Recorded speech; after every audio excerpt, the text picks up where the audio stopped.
રવિવાર ભરાય કે ના પ્રવચનમાં બેસાય. તો કદાચ આટલો વિશ્વાસ કરી અને બારે જા ધામ આવો છો તો પહેલેથી જ તમને તમારી કુળદેવીની કૃપા દ્રષ્ટિ થઈ ગઈ છે. હવે આ કૃપા દ્રષ્ટિને એ રીતે હાચવી રાખજો કે દરરોજ ગમે તેટલું કદાચ જીવનમાં દુઃખ આવે, પરિસ્થિતિ નબળી થઈ જાય, માતાજીની ભક્તિ ઉપાસના ખૂબ કરો, રામનું નામ ખૂબ લખો કે જપો, છતાંય તે કોઈ પરિસ્થિતિ બદલાય નહીં. છતાંય તે ઓ વિશ્વાસ રાખજો કે મારી માં મારી પર રાજી છે, ભલે દુઃખ જલ્દી દૂર થાય કે ના થાય. રામ, ભલે દુઃખ જલ્દી દૂર થાય કે ના થાય, પણ વિશ્વાસ રાખજો કૃપા થઈ ગઈ છે. કેમ કે જો કૃપા ના થઈ હોત તો તમે અહીં ના આવ્યા હોત.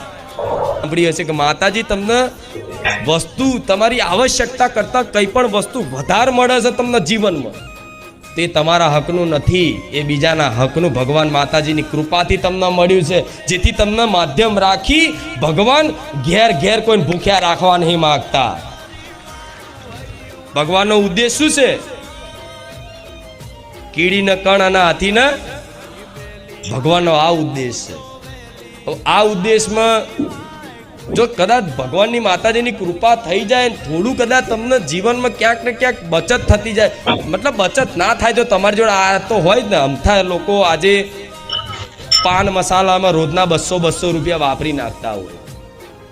અમથાએ તે આમથી આમ રખડવામાં, પિક્ચરો જોવામાં, ફરવામાં, હરવામાં ખર્ચા કરી નાખતા હોય. મોબાઈલને અમથાએ તે શોખ માટે 1.5 લાખ રૂપિયાના મોબાઈલ લાવી દેતા હોય. બરોબર? તો શું સેવા ના થાય? થાય. બહાના છે બધાના. પૈસા નથી, પૈસા નથી, પૈસા નથી. તો કોણ કહે છે? માતાજી થોડા એવું કહે છે કે તમે લાખ રૂપિયા કાઢો. હું તો કહું રોજ થોડું ચાલુ કરતા રહો. ધીરે ધીરે તમે આ બાદ આપશો ને, પાછલા દરવાજે હું માતા તમે મુઠ્ઠી ભરીને આપશો ને, હું ખોબો ભરીને મૂકીશ. અનુભવ કરો, હું એવું કહું છું. અનુભવ માટે કરો, ચેક કરવા કરો કે આ ખુખાર